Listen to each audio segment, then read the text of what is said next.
to semester 2 complementary electronics BSc main physics. Today the class is number 44, transistor biasing from chapter load line and DC bias circuits. Today the topic is load line and DC bias circuits from chapter load line and DC bias circuits. The topic is transistor biasing, semester 2 complementary electronics. അപ്പോൾ ഇത് complimentary ഇലക്ട്രോണിക്സിലെ ടോപ്പിക്കാണ് transistor biasing. So what is the meaning of transistor biasing? Biasing of a transistor, need for biasing. എന്തിനാണ് ട്രാൻസിസ്റ്ററിന് biasing നടത്തുന്നത്? അതാണ് നമ്മൾ ആദ്യം അറിയേണ്ടത്. What is the purpose of biasing? What is the need for biasing? Biasing is a process. Biasing is A process of supplying a DC voltage to a transistor. That is, it is a process of maintaining proper zero signal collector current and proper collector emitter voltage during the passage of AC signal. നമ്മൾ ഒരു ട്രാൻസിസ്റ്ററിനെ പ്രധാനമായിട്ടും ആംപ്ലിഫയറായിട്ടാണ് ഉപയോഗിക്കുന്നത്. അപ്പോൾ അവിടെ ഒരു AC signal, small AC signal large AC സിഗ്നലാക്കി മാറ്റുകയാണ്. അങ്ങനെ ചെയ്യുന്നതിന് ഒരു DC ബാറ്ററി, DC ബയസ് കൊടുക്കണം. ആ DC ബയസ്, DC വോൾട്ടേജ് കൊടുക്കുന്ന രീതിയാണ് ഇവിടെ പറയുന്നത്. ആ ടെക്നിക്കിനെ, മെത്തേഡിനെ വിളിക്കുന്ന പേരാണ് transistor biasing. Biasing is a process of supplying a DC voltage to a transistor.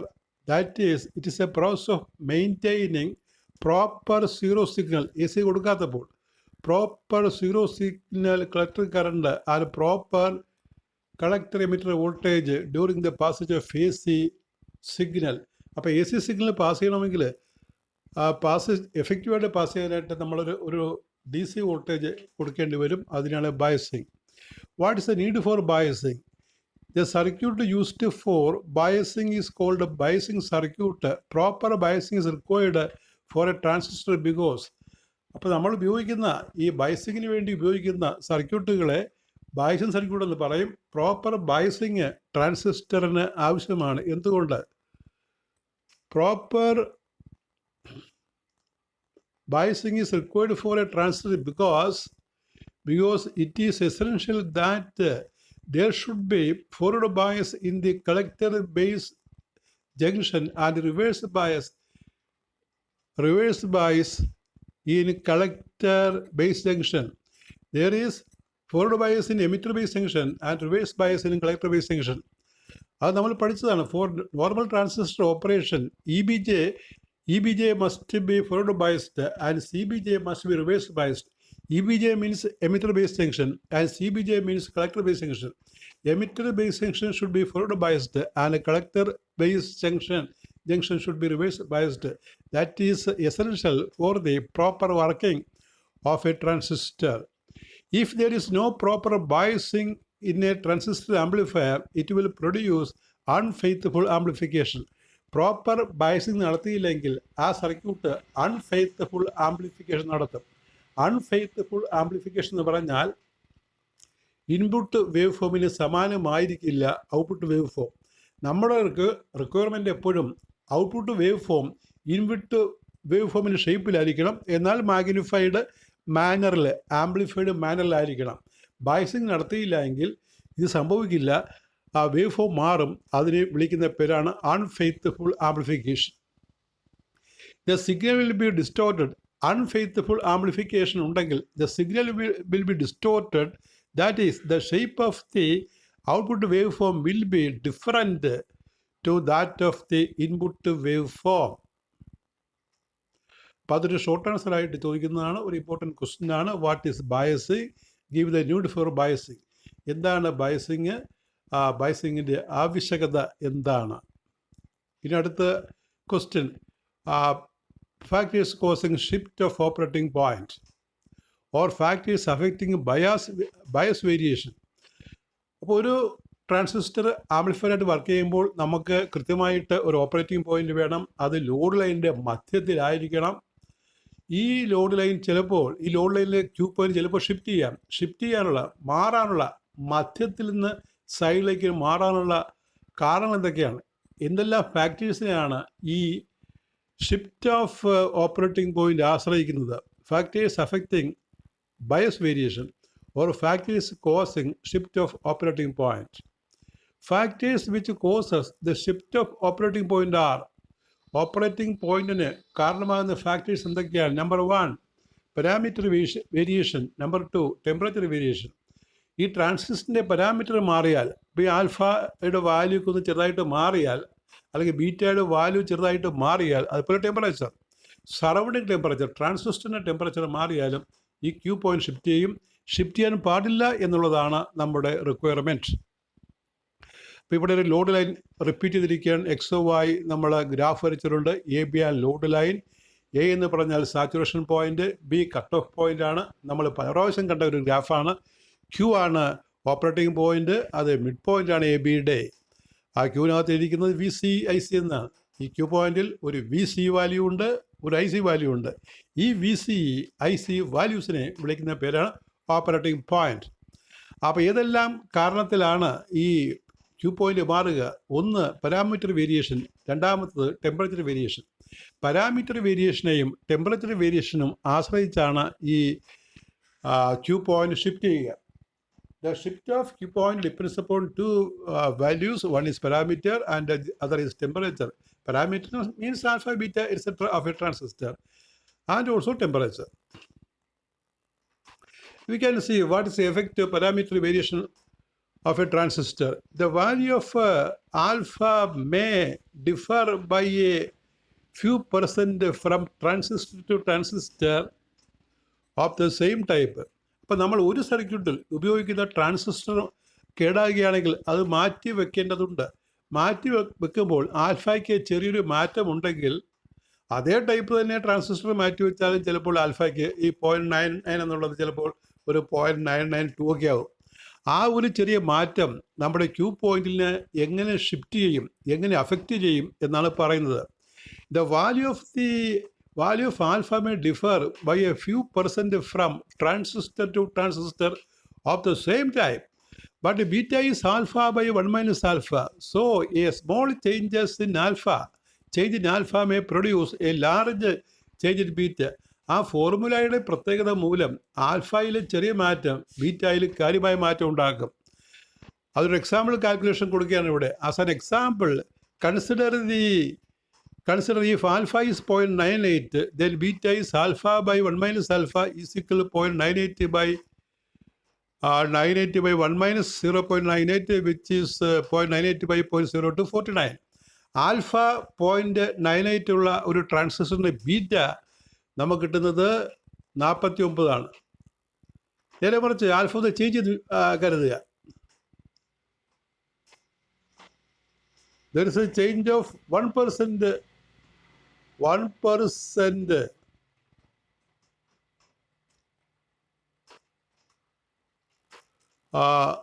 ഇനി അടുത്തൊരു 0.99 കേട്ടോ, 49 കിട്ടും നമുക്ക്, 49. അപ്പോൾ അവിടെ ഒരു പോയിന്റ് കൂടി പറയാനുണ്ട്.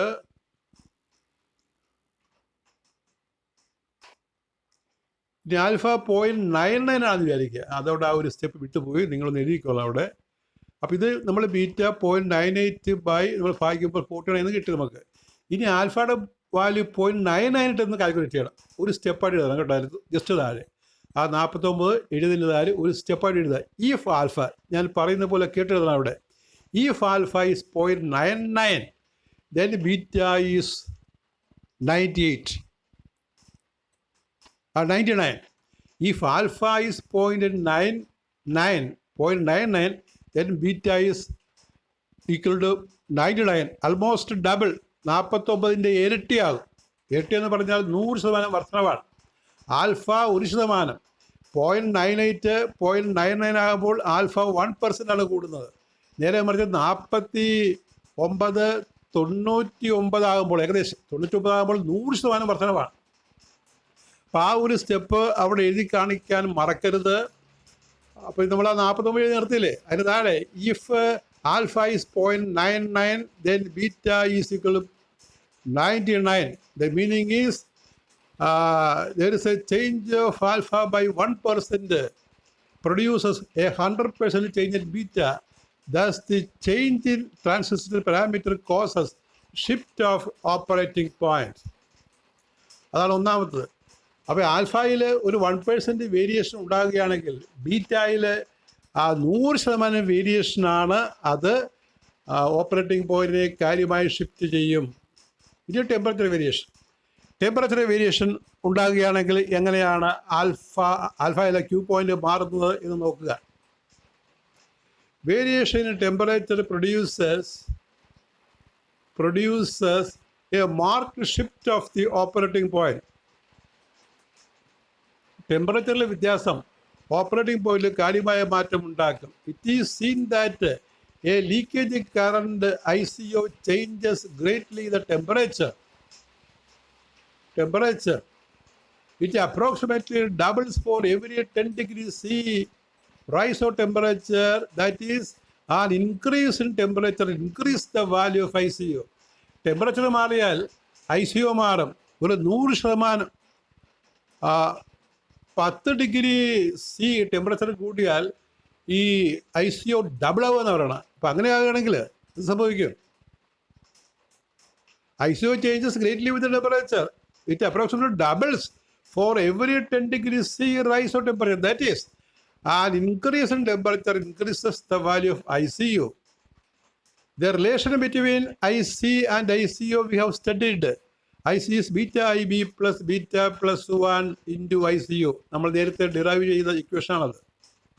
അത് വെച്ചാണ് 10 ഡിഗ്രി C റൈസ് ടെമ്പറേച്ചർ ഉണ്ടായാൽ ICO കൂടും. അങ്ങനെ ICO മാറുന്ന ഇക്വേഷനാണ്.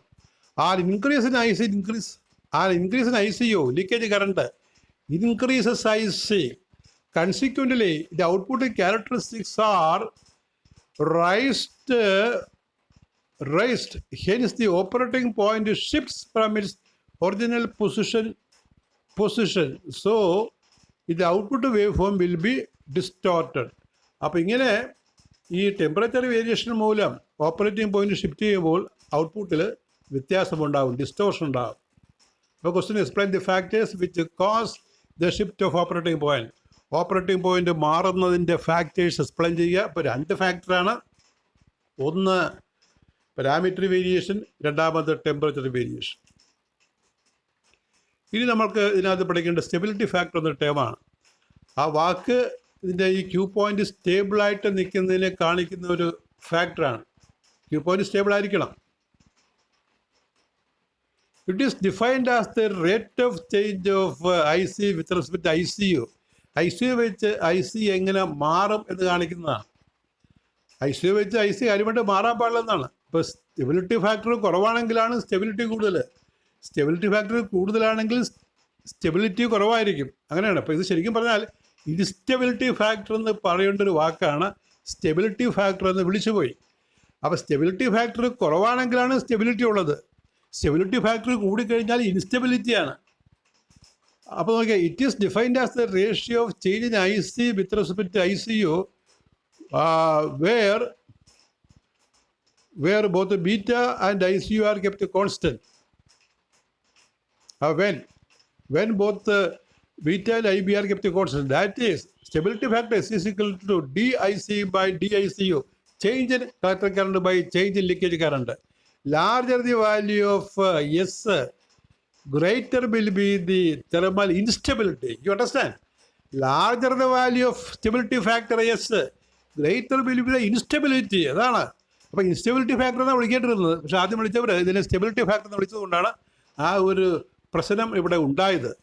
അപ്പോൾ സ്റ്റെബിലിറ്റി ഫാക്ടർ കുറവാണെങ്കിലാണ് ട്രാൻസിസ്റ്ററിന് സ്റ്റെബിലിറ്റി കൂടുതൽ. ഇനി V of above idea, the factor should be more appropriately called instability factor. അപ്പോൾ ഈ കാരണം വെച്ച് സ്റ്റെബിലിറ്റി ഫാക്ടർ കൂടിയാൽ സ്റ്റെബിലിറ്റി കുറവായിരിക്കും എന്നുള്ള ഫാക്ടർ വെച്ച് ഇതിനെ ഇൻസ്റ്റെബിലിറ്റി ഫാക്ടർ എന്നാണ് വിളിക്കേണ്ടിയിരുന്നത്. Expression for stability factor, we know the relation IC is beta IB plus beta plus 1 ICO. Differentiate with respect to IC. ഈ ICOയെ നമ്മൾ ഡിഫറൻഷ്യേറ്റ് ചെയ്യുക. ICക്ക് ഐ സി വേരിയബിളാക്കി വെച്ചുകൊണ്ട് ഐ സി ഡിഫറൻഷ്യേറ്റ് ചെയ്യുക. അപ്പോൾ എൽ എച്ച് എസ് എൽ 1 വരും, D I C by D I C 1, R H S L beta into D I B by C I C plus beta plus 1 D I C U by D I C. That is 1 is equal beta into D I C, beta I B അല്ലേ, അപ്പോൾ D I B by D I C plus beta plus 1. അത് stability factor റെസിപ്രോക്കലാണ്, 1/s. That is 1 equal to beta D I B by D I C ലെഫ്റ്റിൽ കൊണ്ടുവരിക, left സൈഡിൽ കൊണ്ടുവരിക, 1 minus beta D I B by D I C equal to beta plus 1 into 1/s. That is S is equal 1 plus beta by S ആണ് കാണേണ്ടത്, 1 plus beta plus 1 by 1 minus beta D I B by D I C. So you understand the relation for stability factor, that is S is equal to 1 plus beta by 1 minus beta into DIB by DIC. ഇനി ഓരോ കേസിലും stability factor പറയാറുണ്ട്. Case 1 stability factor for C B circuit, common base circuit. Four C B circuit I C equal to alpha I E plus I C O differentiating D I C by D C I C O equal to 0 plus 1. That is DIC by DIC CO equal to 1. That is stability factor for CB transistor is 1. Case 2 stability factor for CE circuit, common emitter. For CE circuit we have S is equal to 1 plus beta by 1 minus beta DIB by DIC.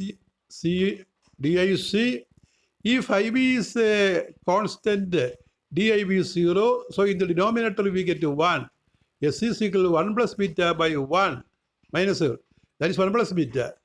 Therefore C transistor S is 1 plus beta. അപ്പോൾ പിന്നെ C സിക്ക് വേണമെന്നില്ല, ഇത് രണ്ടും പഠിച്ചാൽ മതി. അപ്പോൾ question ഇതാണ്, define stability factor of a transistor, find its value for C B and C E circuit. C സിയുടെ stability factor പഠിക്കേണ്ടതില്ല.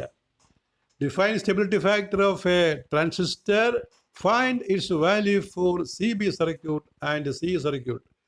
You look here, for CB circuit stability factor is 1, for CC circuit stability factor is 1 plus beta. ബീറ്റയ്ക്ക് 200 വരുമല്ലോ, 200 500 വരാം, അപ്പോൾ 201 വരും. അപ്പോൾ സിക്ക് stability factor കൂടുതലാണ്, അപ്പോൾ അതിന് സ്റ്റെബിലിറ്റി ഫാക്ടർ കൂടുതലാണ്, അപ്പോൾ അതിന് ഇൻസ്റ്റെബിലിറ്റിയാണ് കൂടുതലുള്ളത്. അപ്പോൾ ഈ ക്യൂ പോയിന്റ് ഷിഫ്റ്റ് ചെയ്യാനുള്ള സാധ്യത സിയിൽ കൂടുതലാണ്. സി ആണ് ഏറ്റവും കൂടുതൽ ഉപയോഗമുള്ളതെങ്കിലും അവിടെ ഇൻസ്റ്റെബിലിറ്റി കൂടുതലാണ് എന്നാണ് ഈ ഡിസ്കഷൻ പറയുന്നത്. That is all with your 44th class. V continue. Thank you.